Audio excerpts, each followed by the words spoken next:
Olá, meu querido telespectador, minha querida telespectadora. Estamos aqui diante do assunto de leptospirose, certo? Esse assunto aqui que foi baseado no resumo da nossa queridíssima Santa e Doutora Luiz Jerônimo, Eterna Gratidão, certo? E junto justamente com a aulinha que eu vi aí extras nessas plataformas digitais aí de medicina, certo? Então esse aqui tá um pouquinho mais estruturado, tá um pouquinho mais organizado, né? É um assunto mais curto, né? Mas que a gente tem que estruturar a nossa cabeça, certo? Para não virar bagunça. E eu percebi que eu falo muito certo durante as gravações e durante a minha vida no geral, certo? Então eu vou tentar reduzir. Vamos lá. Falando de leptospirose. Quando a gente fala de leptospirose, a gente tem que entender inicialmente o quê? Que o nosso queridíssimo Leptospira interrogans, né? Já dando spoiler, ele vai infectar as nossas queridíssimas pessoas através das chuvas e águas paradas, né? Então a gente está falando de uma zoonose provocada por rato, roedor, gado. O ser humano também pode urinar leptospira, né? E quando a gente tem enchente, quando a gente tem exposição no trabalho ocupacional, recreativa, exposição direta ou indireta à urina, né? Em regiões tropicais, no período do verão, beleza? A gente pode gerar esse processo de infecção. Então, basicamente, a gente tem leptospira no meio, né? Da urina do rato. E qualquer contato direto ou indireto vai gerar, portanto, aí a infecção, beleza? O homem é contaminado acidentalmente, né? Entre aspas, e geralmente a principal reservatório é a urina do rato. Obviamente, gato, cavalo, cachorro, tudo isso é fonte também. Mas o mais importante é o roedor. O roedor é o principal reservatório, beleza? Ela vai gerar uma doença aguda generalizada e a principal característica que vai gerar a maioria das manifestações clínicas, a base patogênica da leptospirose é justamente uma vasculite. Então, basicamente, a gente vai ter um endotélio que é prejudicado, gerando lesão, gerando hemorragia em várias regiões, beleza? Então, vasculite é a parte mais importante que você tem que pensar inicialmente, certo? E aí a etiologia vai ser justamente o Leptospira interrogans, que é a forma patogênica, e a principal forma grave da doença é do Leptospira ictohemorrágico, certo? Então essa é o subespécie, a subespécie mais importante que você tem que saber aqui, né, que pode cair na sua prova. É uma espiroqueta gram-negativa e anaeróbia, beleza? Espiroqueta gram-negativa e anaeróbia, tá? Ela consegue penetrar na pele íntegra, de acordo com alguns estudos, beleza? Mas de certeza ela passa na pele com ferida, ela passa na mucosa e ela passa na pele engilhada, certo? Que ficou muito tempo na água, ok? A principal forma dela entrar é pela hialuronidase. A gente tá lá e ele consegue passar aí pelo tecido conjuntivo de qualquer órgão, fazendo justamente lise tecidual, ok? Então a gente consegue entender que é uma espiroqueta anaeróbia gram-negativa que vai penetrando todas as estruturas, gerando intensa vasculite. Você percebe que, como ela entra no sangue e se reproduz no sangue, ela é uma sepse por si só, né? Então a característica é justamente que é uma vasculite que gera uma sepse. Então a zoonose do rato entrou leptospira, provocou vasculite. É isso que a gente entendeu até agora, relacionado justamente a países tropicais que chovem muito, né? Então a gente tem um ratinho que vai contaminar o solo, contamina a água, beleza? Contamina rio, córrego, agricultura, e o homem vai lá e justamente vai ser prejudicado nesse sentido, né? Então a gente tem diversos órgãos que vão ser afetados. Então vai afetar o fígado, vai afetar o pulmão, vai afetar o rim, vai afetar o coração, vai afetar as meninges, né? Pode afetar o estômago de maneira indireta, pode afetar o músculo gerando miosite. Então, basicamente é tudo. Qual o principal fator de gravidade? O que é que mais gera morte na nossa queridíssima leptospirose? Hemorragia pulmonar, beleza? Isso você tem que lembrar em grande parte. Por quê? Porque a vasculite vai chegar lá no alvéolo, vai aumentar a permeabilidade e vai provocar lesão desse alvéolo, fazendo com que haja, portanto, uma saída hemorrágica para a estrutura alveolar. Isso é o que a gente chama classicamente de hemorragia. Olá! E essa hemorragia vai gerar o quê? Eu vou deixar você chutar. Hemoptise, beleza? Não dei tempo, mas é isso. É um quadro pulmonar agressivo, né? Então vai ter fibromialgia e hemorragia pulmonar, beleza? Lembrando que fibromialgia, você não pode pensar direto em leptospirose. Hemorragia pulmonar você já começa a pensar. Daqui a pouco eu vou dizer um sintoma que é a cara da leptospirose, beleza? A cara da leptospirose. Duas coisas que são cara de leptospirose, eu vou gritar quando for a hora, né?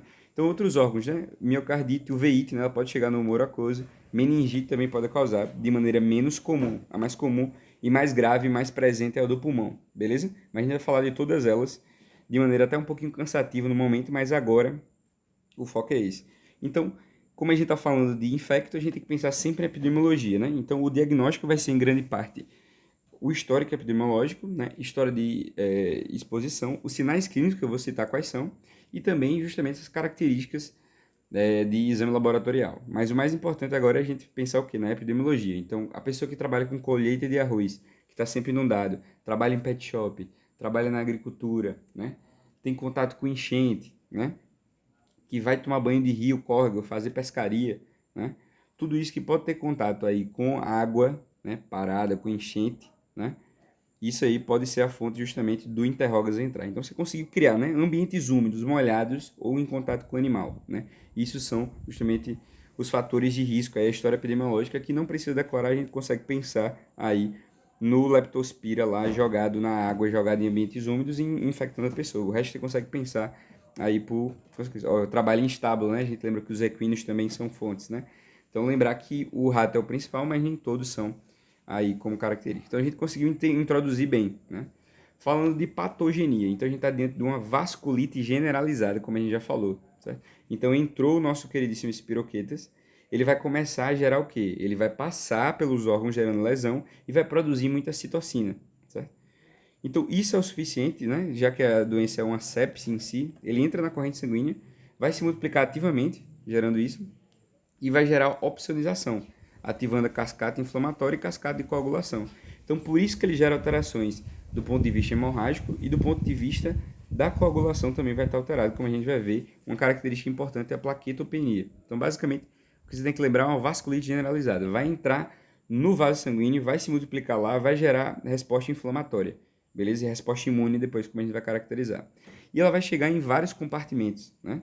E aí a gente tem justamente o processo da leptospiremia, que é a primeira fase, a fase aguda, certo?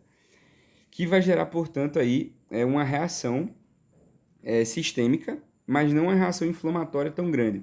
A reação inflamatória ela vai acontecer mais na fase imune, né? Que é justamente uma fase da resposta humoral, que vai dar justamente características mais de complicação, como a gente vai ver. Mas observe como ela consegue gerar aí lesão em diversas regiões, como humor aquoso, líquor, coração, pulmão, né?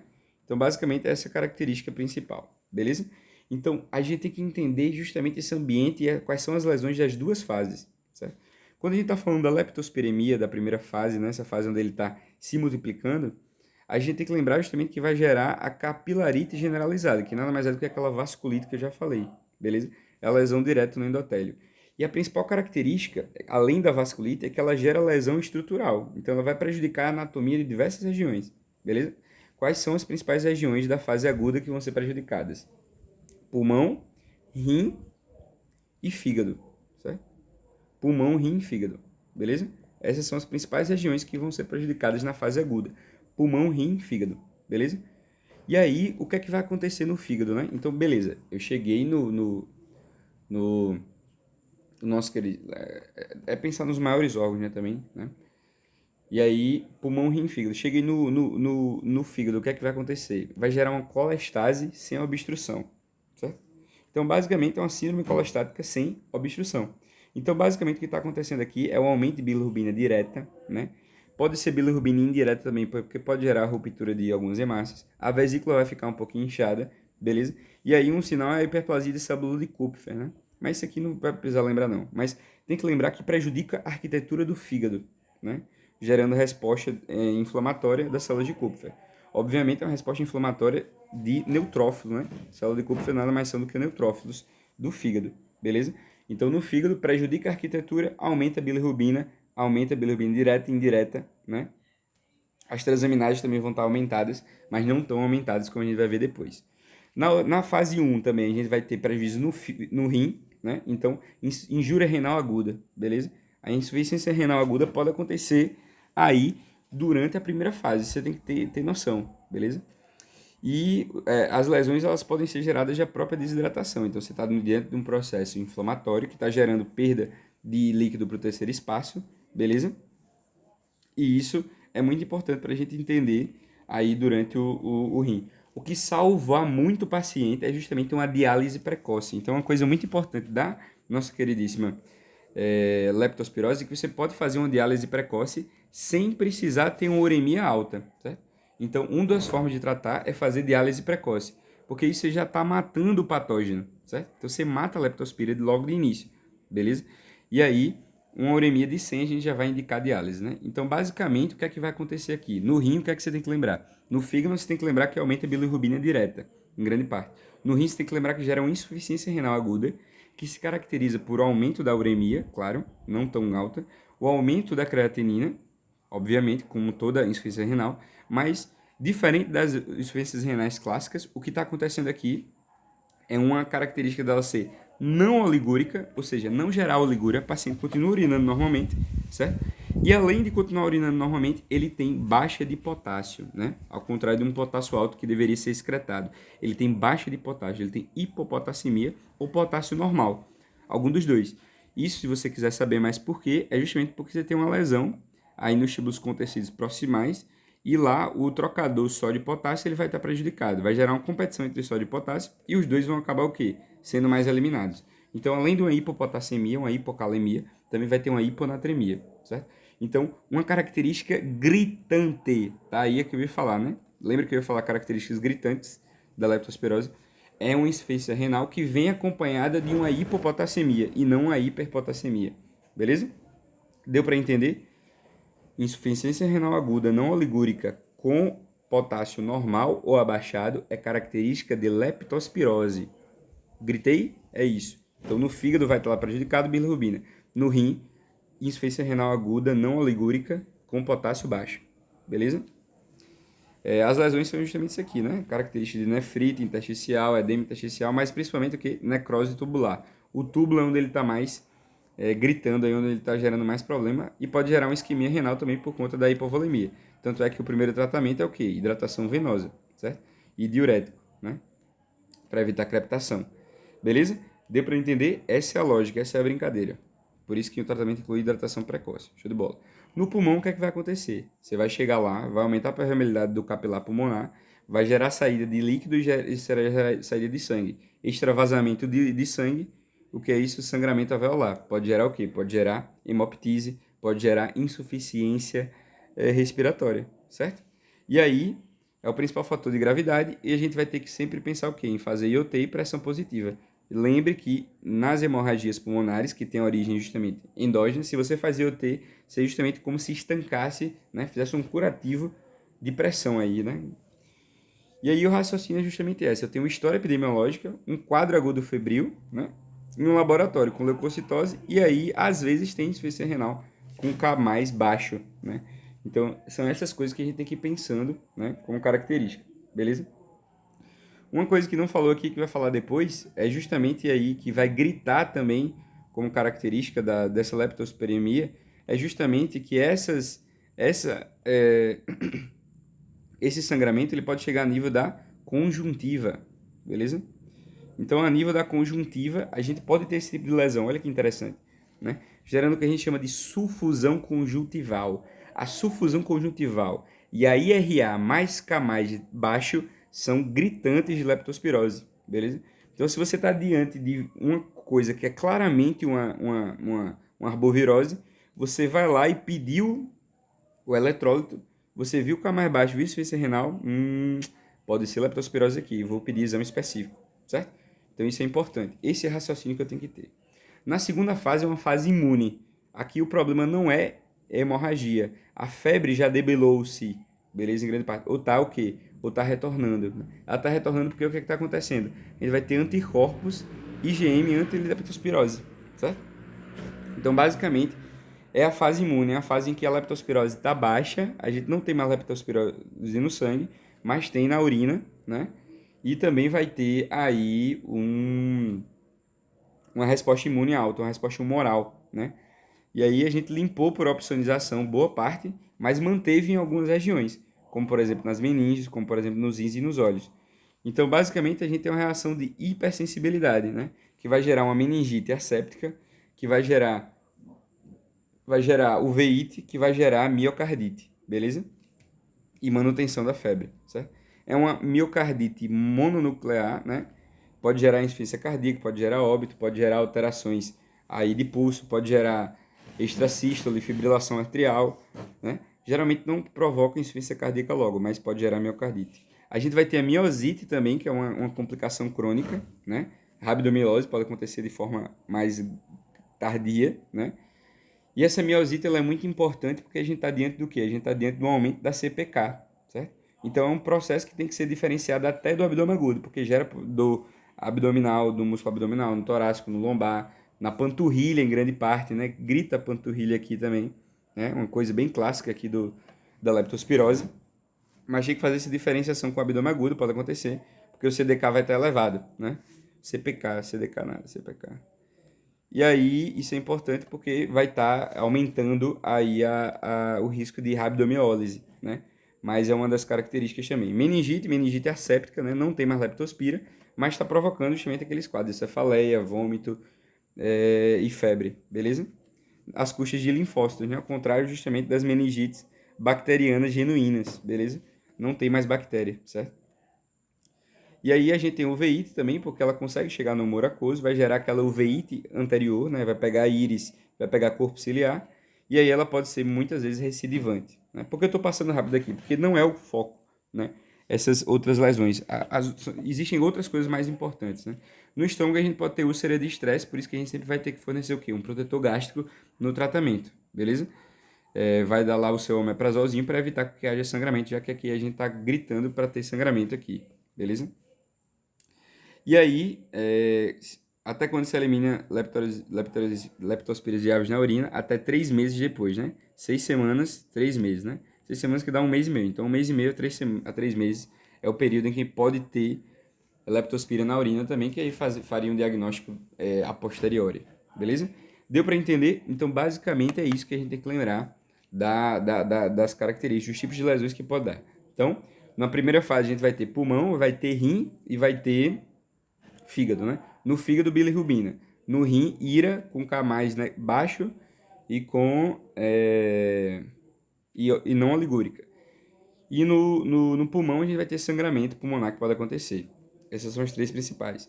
Quais são as das outras fases? A gente vai ter uveíte, a gente vai ter miosite, a gente vai ter meningite asséptica, a gente vai ter miocardite, a gente vai ter problemas no estômago. Beleza? E uma reação de hipersensibilidade. Show de bola. E manutenção da febre, que é uma característica de manutenção desse processo. Então, indo agora para o quadro clínico, né? Organizando nosso pensamento. Existem 2 formas da nossa queridíssima leptospirose. A forma anictérica e a ictérica hemorrágica, que a gente vai chamar de doença de... Eu esqueci o nome da doença, mas a síndrome de alguma coisa que a gente vai gritar agora qual é. Estou falando gritar demais. Então, basicamente, quadro clínico, período de incubação. Ontem teve um enchente, hoje eu estou com sintomas de leptospirose, tá, doutor? Beleza, vamos acreditar sim nele, né? A gente teve um desenvolvimento da doença em um dia de manifestação.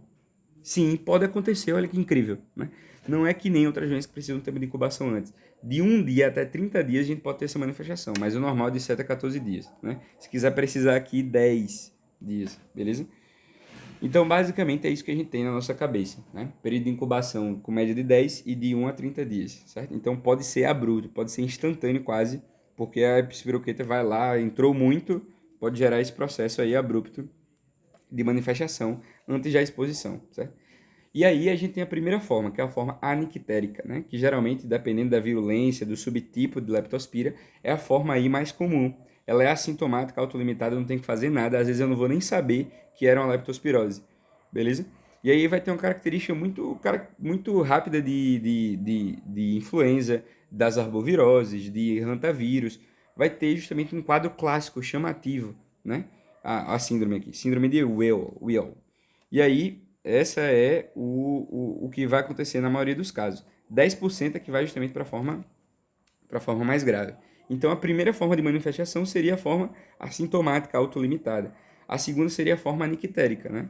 A forma anictérica, ela se caracteriza justamente por ser uma doença bifásica, beleza? Ela tem 2 fases de febre. A primeira que dura 1 semana, no máximo, e a segunda que vai ter um gap de 2 a 3 dias e ela vai durar de 0 a 2 dias, né? Essa segunda fase de febre, beleza? Pode não acontecer, inclusive, né? Essa primeira fase é a bacteremia, né? É da fase justamente da espiroqueta, né? Que é chama de leptospiremia, que é justamente a bactéria se difundindo pelo corpo, beleza? É onde ela vai se manifestar e ela vai começar a gerar a resposta. A resposta imune ela vem depois, vem atrasada quando eu já comi basicamente todas as bactérias, e aí a gente vai ter as complicações, certo? E a febre, ela volta novamente, dessa vez vai durar menos tempo do que a primeira vez, certo? Então, basicamente é isso, doença bifásica na nictéria, marcadamente bifásica. A primeira fase é a fase leptospirêmica, né? É aquela fase que vai estar gritando de sintomas. E ela vai ser muito parecida com a dengue, beleza? Vai ser muito parecido com a influenza. Então vai gerar mialgia, vai gerar rigidez, vai gerar prostração, vai gerar náusea, vômito, dor abdominal, tosse não produtiva, né? Todas essas características que são chamativas de influenza. O que é que vai separar essas ridículas das essas ridículas que a gente não está estudando para que a gente está estudando? A sufusão conjuntival. Vai ter sufusão conjuntival aqui dessas queridíssimas. A gente falou, o olho vermelho é gritante, gritante de leptospirose, certo? Então olhou, teu sufusão conjuntival? Pode ser. Vamos pedir um hemograma para ver como é que tá esse bicho? Vamos pedir CPK, vamos pedir aí eletrólitos, né? Vamos ver creatinina, vamos ver uremia, vamos ver essas coisas, beleza? Deu para entender? Isso que é que você vai fazer, certo? Então esses são os sintomas que vão estar no início abrupto da doença, certo? E uma palpação muito importante é a dor da mialgia, que é da panturrilha, certo? Uma dor da panturrilha chamativa também, beleza? Chamativa também, né? Não são todos que vão focar tanto na panturrilha. Então o gastrocnêmico está lá, gerando uma dorzinha bem específica também dessa primeira fase. A segunda fase é a fase imune, né, da doença. É a fase que vai gerar o quê? Complicações tardias. É a fase onde a febre volta um pouquinho. Vai gerar aquelas coisas que a gente já falou. Vai gerar meningite, vai gerar uveíte, vai gerar miocardite de maneira mais rara, beleza? Mas meningite, uveíte e também tem esse hash legal, bem chamativo. Ah, eu tive uma doença que é um hash cutâneo na região pré-tibial, né? Maculopapular, você pensa, não, isso aí não é, mas pode ser. Então tenha na cabeça que essas manifestações podem acontecer também. Hepatosplenomegalia também pode acontecer, beleza? Não tem sangue, leptospirose só está no sangue aqui e não tem na urina, está começando a aparecer na urina. Aqui está no sangue, está ausente na segunda fase, mas tem na urina, beleza? Se a síndrome ela é sugestiva, eu vou lá e peço sorologia. Então lembrar da fase imune que ela prejudica todos os órgãos de maneira mais crônica, né? A nictéria geralmente ela não é tão forte, mas ela pode provocar meningite, pode provocar uveíte, pode provocar miocardite, pode provocar de maneira mais rara também miosite, né? Então é aqui onde está gerando essa lesão. Lembrando que mialgia é diferente de miosite, né? A miosite é uma lesão crônica e geralmente de CPK que pode chegar até rabdomiólise, beleza? Então essa é a primeira forma. A segunda forma é justamente o que? A síndrome de Weyl, né? É a forma justamente ictérica, né? Ictérica hemorrágica. E a síndrome de Weyl, sei lá, ele exige três coisas, né? Icterícia, que surpresa, né? Icterícia, mas é uma icterícia de um tipo bem específico, é uma icterícia laranjada, que eu vou chamar de icterícia rubínica. Se você lembra lá da semiologia, existe icterícia esverdeada, que é mais característica da colestase, icterícia amarelada, né? Que é mais característica do que? Da hemólise, da malária, né? Por exemplo, das anemias hemolíticas. Então, tudo isso é diferente da rubínica. Então, viu lá um bicho parecendo Trump, tem que lembrar de leptospirose, beleza? Você vai somar isso a possibilidade de desenvolver o quê? Insuficiência renal aguda, né? Insuficiência renal aguda não oligúrica. Lembrando que aqui pode ter insuficiência renal, pode ter insuficiência renal aqui também, né? Não é proibido, mas geralmente ela é mais característica da segunda, da outra síndrome, beleza? E quando a gente está diante de uma CPK, pode estar aumentado na primeira fase também. E quando a gente está diante da última característica, é o que mais chama atenção, que é justamente a hemorragia, né? Então vamos ter hemorragia durante o corpo, principalmente a hemorragia pulmonar. Então essas são as três características da síndrome de Weyl, né? Icterícia rubínica, alaranjada, alteração hepática. Icterícia ira não oligúrica, alteração renal e sangramento, especificamente aí a hemorragia conjuntival e também no processo pulmonar, certo? Então, o período febril, né, que tem entre as duas fases lá, lembra que é bifásico, né? Febre, afebril, febre novo. Aqui, basicamente, a febre vai estar contínua, vai estar sem nenhuma alteração, então perde o aspecto bifásico, beleza? Ela é persistente e geralmente tende a piorar. O paciente começa a ficar ictérico no primeiro dia. Lembrando que ela pode começar igualzinho a fase aguda da outra, beleza? Ela vai começar igualzinho, né? Com a da anictérica. Então vai começar com mialgia, com aquelas características que a gente já falou. Mialgia, vômito, dor abdominal, náusea, prostração, mal-estar, calafrio, tosse não produtiva. Tudo isso pode acontecer. Mas aqui a evolução ela é muito sistêmica, gerando justamente a doença de Weyl, beleza? Gerando icterícia, gerando sufusão hemorrágica, gerando é, IRAS, beleza? Tem mais chance de hepatosplenomegalia, tem mais chance de leucocitosiase, tem mais chance de plaquetopenia. Então, essas manifestações mais agressivas, elas são mais características da forma grave da doença, né? A forma única pulmonar, ela pode acontecer também em que a gente só tem prejuízo no pulmão.